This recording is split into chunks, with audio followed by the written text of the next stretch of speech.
So we're going to open, and we're going to work up on the data from Snell here. We have a couple options here. We're going to start with the standard foils. So this is data that was collected on 7.2, and so it's the same foil sheet, but it has a different look to it. So I want to kind of go through this calibration real fast as well. We'll go through it quickly, but you'll kind of see the difference between the old Ghetto 2.3 mode and the new 7.2 fancy mode here. So we'll start with that. Let me open it up.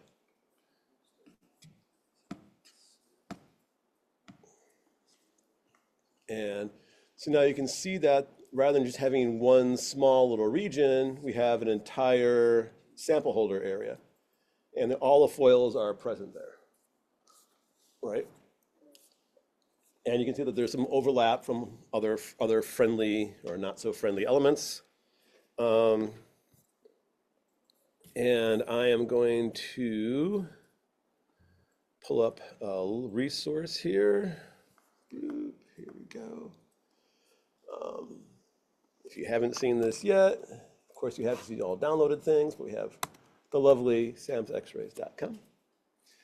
If we go to Beamline 2.3, and we go to the bottom of this, here is our cheat sheet that shows us where everything is. So let's see if I can put this in the corner-ish here. We don't care about some of those. I'll just put that here. So this is ideally what that sample holder looks like. And so we can see that chromium is this one right here, for instance. And this is row 3. This is row 1, 2, 3. So we're all set.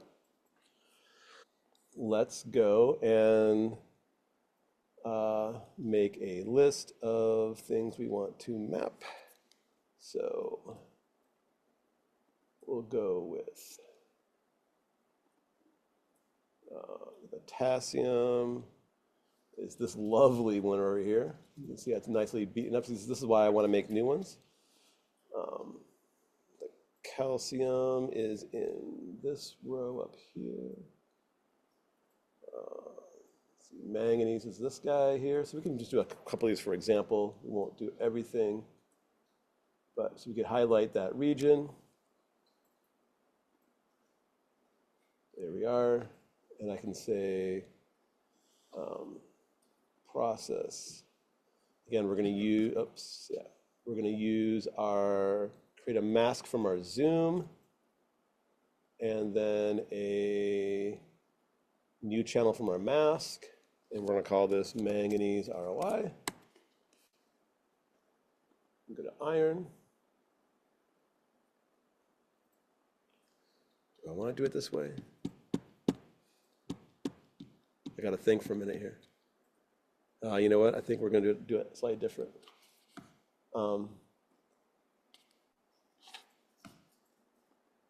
Slightly different, but it'll still work.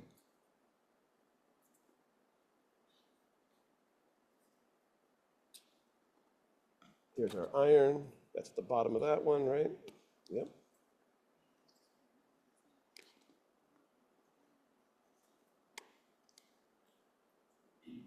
Process.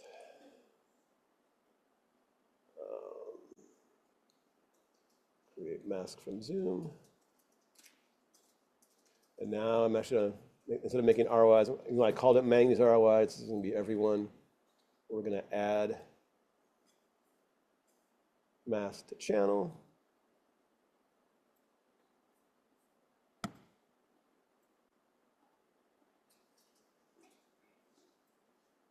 Okay, that's right. There's iron, cobalt here.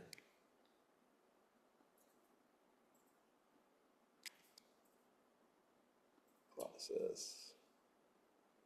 Create mask from zoom. Go to our manganese ROI. Process. Add mask to channel. There we go. So we keep it a memory of what order we're doing this in, of course.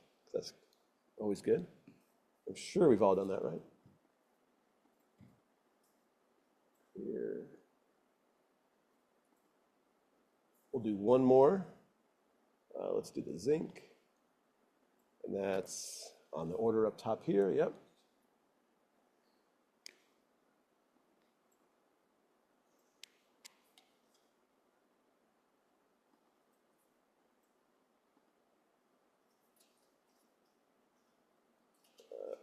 Create mask from Zoom, process, add mask to channel, and there we go. So we're in the ROI label here. We could do this for all the rest of them, but just to keep us sane, I'll go a little bit abbreviated. We've already got our file edited here, so we'll go to the quantitative calibration again. It's just going for a single file, so we didn't do the multi-file option. And so, but it still found 4 our ROIs here, right? And so now the question always is, well, which one was which, right? I always hope it does it in some sort of logical order. I know that's often a lot to ask for. But so we can go to, say, show current and see that ROI1 is that one, 2, 3, 4. So that was the order that we created them. Because we did this with masks rather than random particles. Okay? So that's a good sign. And so now when we go to our link selections, there, oops, this can go away. Where did we go? Did it actually go? Let's see. No. Link selections. Oh, I got to select them all first. That's why. Now I can link them. We ask it to go to our standard file here. It picks it up. We bring this up here again, and we choose to do the manganese.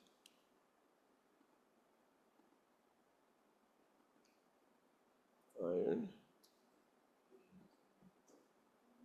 And then the cobalt. Is cobalt right? Yeah.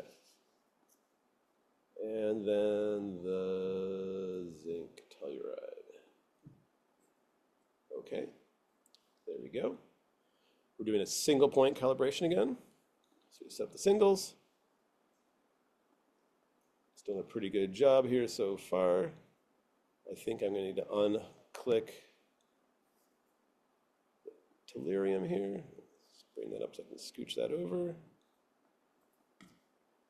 Reach that scroll bar over here. And realize that we don't want tellurium. So now suggest some matches. There we go. We have our main matches. So here it picked out MN ROI rather than MN. So I got to make an edit here. It picks the last thing that has MN to start with. So be careful. Can't just always trust it. We'll calibrate single. And there we go. Look at those beautiful slopes. Perfect fits. Amazing. Save calibration. There we go. So we've calibrated beautifully. And now if we open, let's pick slide 1, number 2, I believe. It's probably going to be good.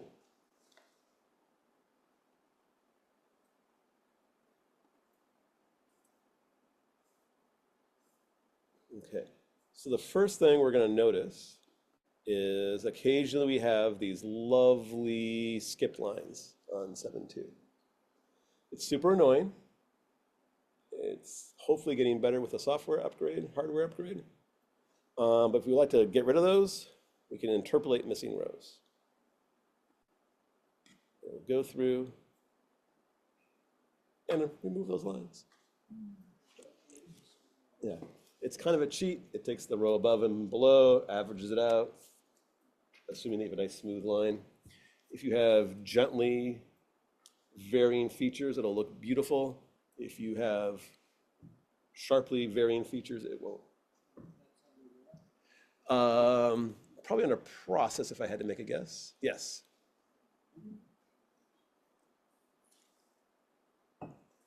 So now it automatically looks beautiful again. And we can see that there's a whole series of lovely dots. Let's see, there we go. All distributed here nicely on our slide.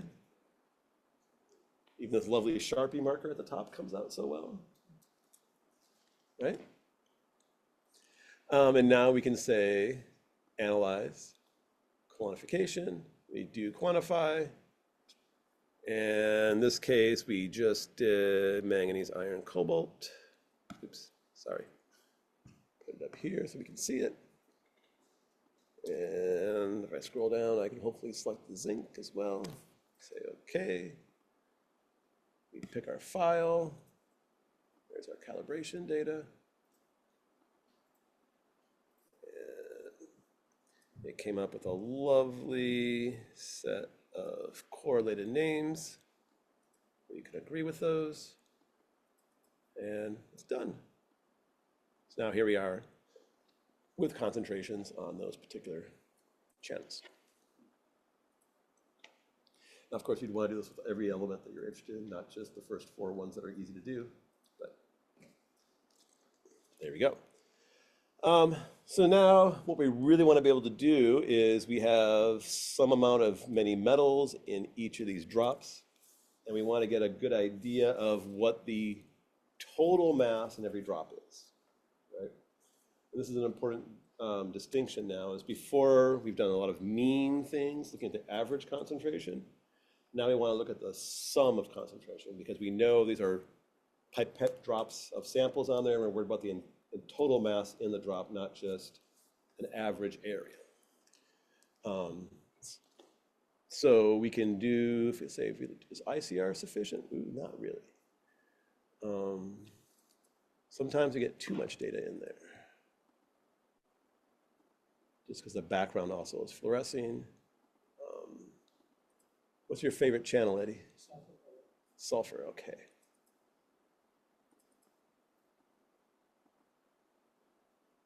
Okay, we sort of get all these kids here on the right here, right?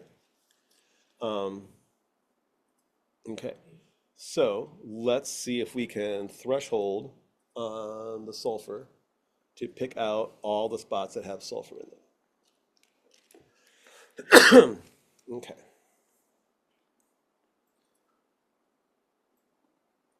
I'm going to process. I have another crazy idea we might try to see if it just even works at all.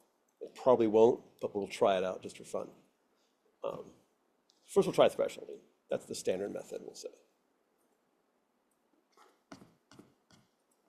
So we might take our sulfur channel.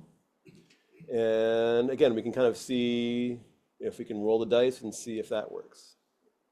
If you don't think it does, nope, it's all empty. That's clearly not going to work. Okay, so inverse binary. We need to lower the threshold significantly. There we go. Now we might go to a log channel for this too, potentially. Trying to see. We want to go low, but not too low. That's too low, clearly. That's not too bad, but we want to go, I'm going to get rid of some of those dots, hopefully.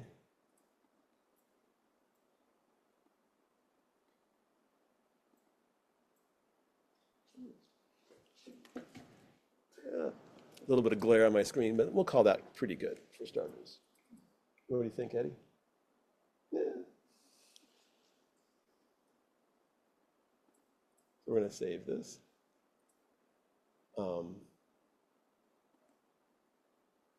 I'm gonna say done.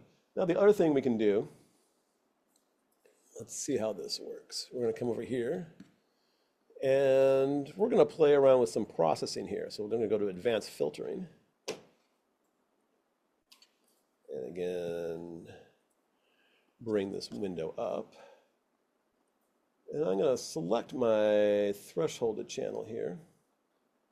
And I'm gonna see if I can close it down a little bit. Make that a little bit bigger. You see how that closes the holes.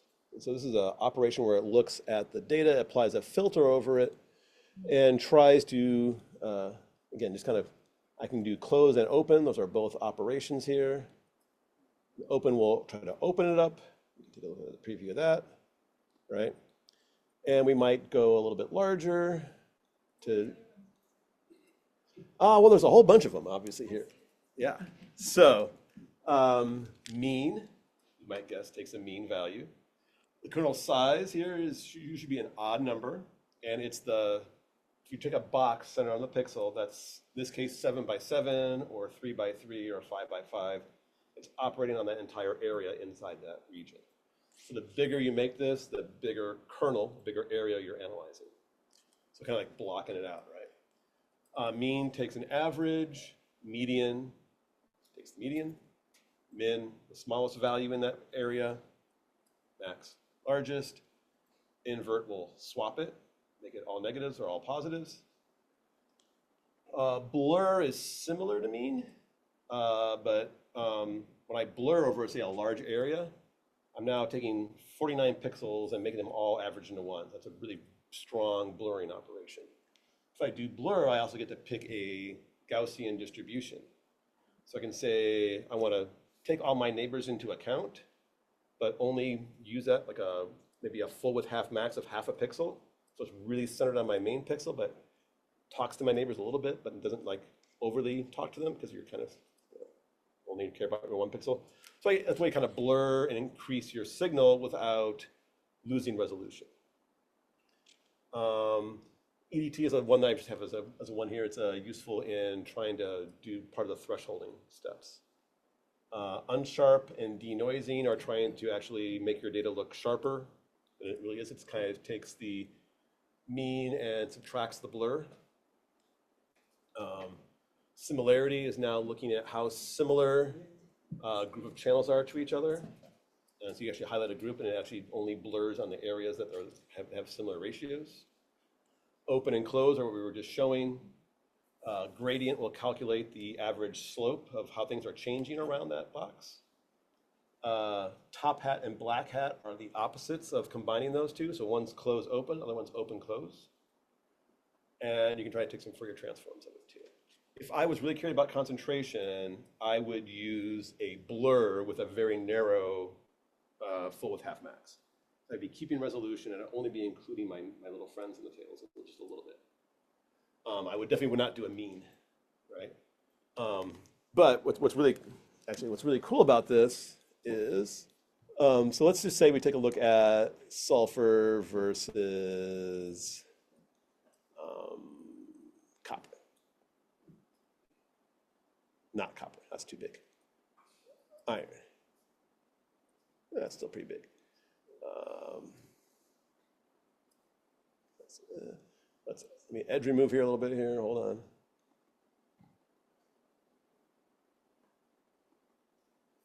Maybe we'll actually just do something like this.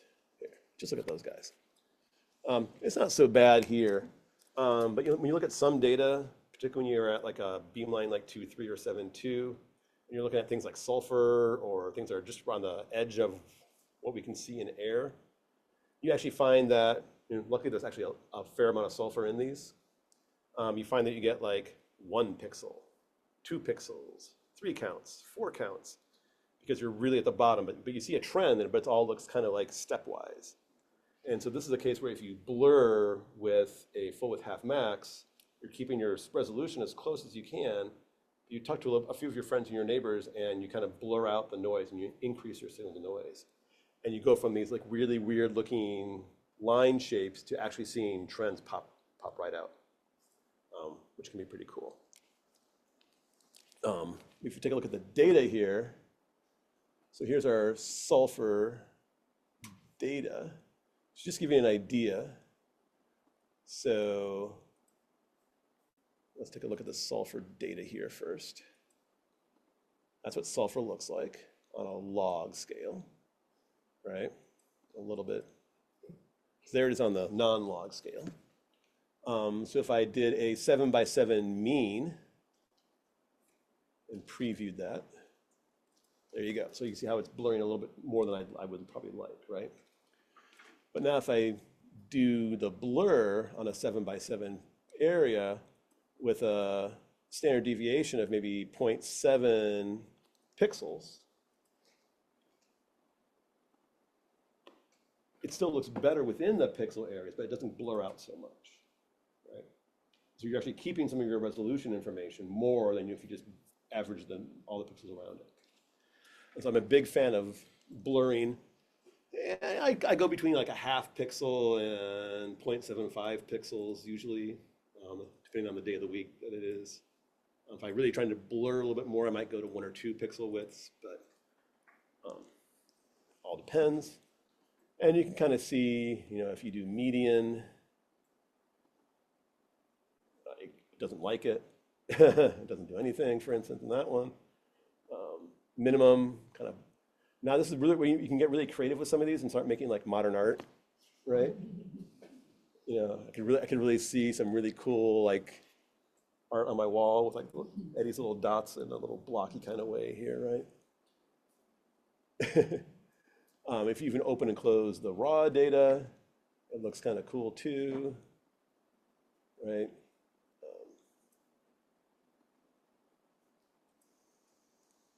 Top hats and blah, blah, blah. But anyways, you get the idea. So now they're subtracting 2 of those. Gradient shows you your 2-dimensional gradient where you have changes in there. But anyways, again, you can make art all day long on this. I have spent a lot of time doing that before. We do want to try to close these holes up though. I'm going to unzoom this so we can get a better look at our entire area. There we go.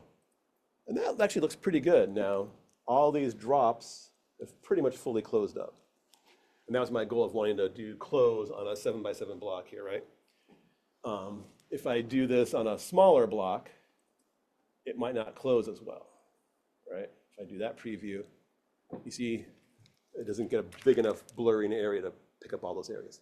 When I do my particle statistics, we could have done this with the ones we did earlier too. Right, they're all like speckled. They're speckled, right? So I know I have a drop of mass here, and I want to know everything in that drop. Our little thresholding that we did was pretty good, but it kind of had a hole in the middle because it kind of donated when it dried up, right? But I know that drop is there, so I want to get everything in that drop there. So I kind of want to make perimeters around the outside of all these drops. And because we're going to analyze the amount of mass in each particle. It was there, and so in this case, some of the sulfur dried preferentially to the outside. But just in case there's a little residue in the middle, I'm going to make sure I get the whole drop. Okay, right. So it's just picking up those small little bits. Yeah, so I'm not trying to go. I'm not trying to go out further. I'm trying to go interior, right? That's why closing is kind of filling in. So there we go. This looks pretty good now. We'll go with that. We're going to save it, and we have a new threshold closed data set. Okay. We can say we're done here. Okay. I'm sure my window's hiding somewhere. Yes, it is.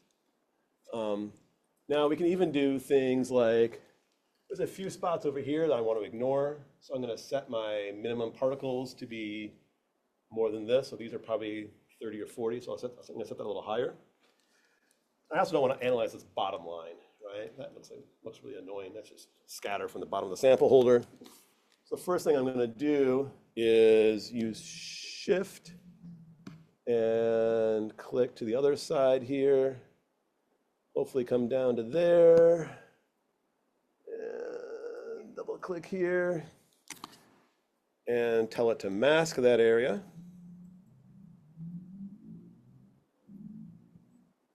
Some error, we're going to ignore that error. So yeah, that looks like a mask. And when I come down to our thresholded closed area, that's the area I want to get rid of. I can go to process and remove the mask from the channel. That's going to take all the area I just masked out and make it 0. Boop, gone. Okay, I missed one little line on the bottom, but we'll ignore that for now. So if you want to erase things, you can also erase data too. Now, mind you, it's doing it to the data channel. So if you want to save your channel and just make a little eraser mark, copy it first, then erase it. So let's see what kind of answers we get here. So we're going to go to our data here. We're going to say minimum particles. Let's make that like 40 pixels. 40 sounds right. And then we will do particle statistics. We can do it. Go, go,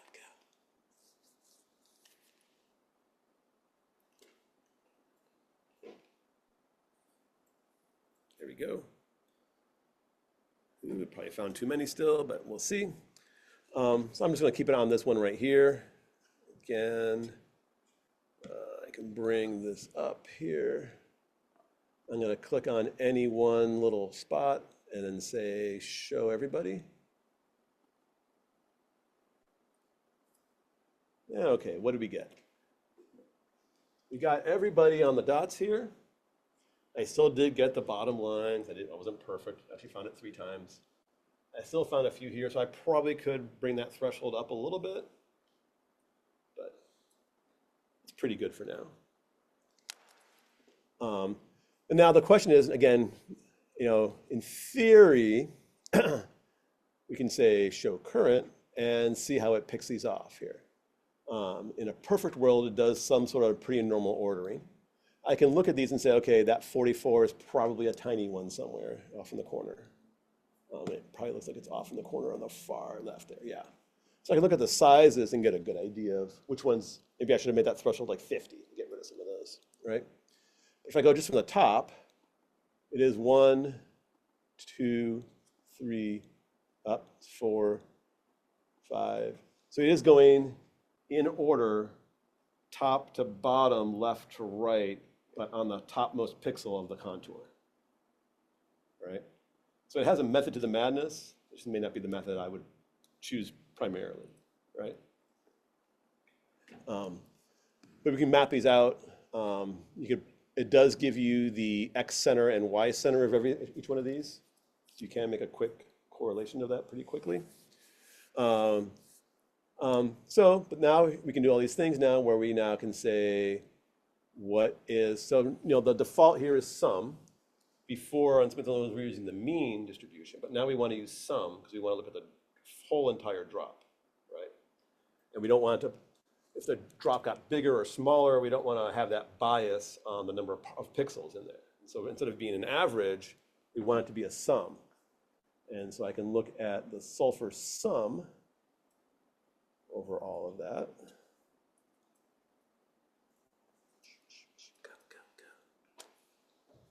There we go. And we can do something like concentration here on this.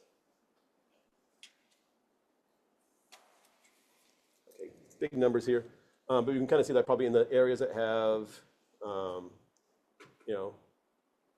we're in this range here of 50,000 to 100,000 total counts in those areas. If we calibrate to concentration, now we'd have total number of micrograms in those areas. You can normalize that to micrograms per pixel and so on. So right now, those foils are in micrograms per centimeter squared. You convert the pixels into area to get the total area and kind of normalize that into total amounts. Then we can go through then, of course, and plot these out. And then you can kind of look here to see what the variation is. It's not so critical that you have highs and lows in this because we're looking at the total mass. But it gives you an idea of how clean the evaporation was, right? So like this guy here, this is probably the end line at the bottom, right? You can see that most of these are pretty well distributed in the average, and there's some ratios total around there. And so again, you can do things on area, you can do things on mass. The morphology of these drops probably isn't as critical, but you can also look at the metals. We could do all the metal ones and plot metal to sulfur ratios using the sum of the total metal content and the sulfur content, and get a ratio of each one too. And then, if you just want to look at, you don't care about, maybe you don't care about the pixel ratio slopes, the overall mass slopes, you could just take here. That'd be cool. That's different. But, if we added another one, say the iron channel, the hold control and add that in there, it'll add that data in. Chug, chug, chug. There we go. If I click on export data and now go to our favorite Excel page, wherever it ended up, not there, ended up down below again. There we go. I'm just going to add it right here, see how it looks. And there you go, all the columns, files, coordinates. Now, what would be really cool too, we haven't shown plot markers yet. And I'm actually going to get into a little tangent real quick. We normally use plot markers to mark where we took XAS data collections and that kind of stuff. And that's pretty important, obviously. Now, what we often want to do is, if to do these manually, you go to plot marker options, and it brings up this lovely diagram down here. And normally you could load up a set of parameters that you already have, and that was saved from the XAS data collection. It would mark out all your data points, and you could plot them up and see where they lie. That way, what we'll want to do with this set of data is save the centroids of all those peaks. And so it would put a little dot in front of each peak. I'm going to pretend that it did it a little bit and say we did this. I'm going to add like 3 or 4 of these. If you are doing these manually, you can type in a value. So I could copy and paste if I felt my copy-paste tendonitis hand was going to work okay. I can also just kind of cheat right now and say that's this one. If I click on get position and click on the map, it gets the position. If you've ever tried to do this before at the beamline, the key is that you never click get position twice. Otherwise, it will crash a horrible death. And you know that because we click on it once and it puts an outline around it. And you don't click on it again until you get rid of the outline. And now you can choose the format of your markers. You have small circles, big circles, empty circles, squares, triangles, or text. If you're lazy like me, you just want to make everything the default. And there's 4 little dots, right? If you like black dots rather than white dots, you say, make it all black. There you go. Or you can go back and say, nope, actually I liked white, that was better. Make it all white. The fun part though is now we could say, set it all text. And now you have numbers 1, 2, 3, 4, right? And now you can label that and say, okay, either it's XAS points 1 through 10 or dots on my spectra there. Now we can do a couple cool things with this. So one thing to do with this too is, actually I'll do it this way. I think this is actually better. We exported that data before, that was the roundness, the aspect ratio, and the angles, right? But I can export any of those data columns I want, right? And so, I've gone through and I've created my contour here, right? And now I have the total mass in that area. But what if I want to look at that mass now? What I'm going to do is export to channel, and lo and behold, there's a sum of iron and sulfur that I did here, right? So I'm going to click on, yeah, let's export that out of there. Let's see what that looks like. We'll come over here. And now, so this was my sulfur channel, as you recall, right? It had all the variations on there, right? But now this, a little bit of a bizarre channel name, but now is the sum in that dot. And now you can look at all your dots as the sum in each dot right away. And you can actually screen those dots right away, looking at the total sum in each dot already kind of taking that entire area into it. And now say you want to go really crazy, bear with me here, right? So now I'm going to do a little edge removal here, right? Now we could try to say, okay, what do those ratios look like, right? Let's make a little tricolor here.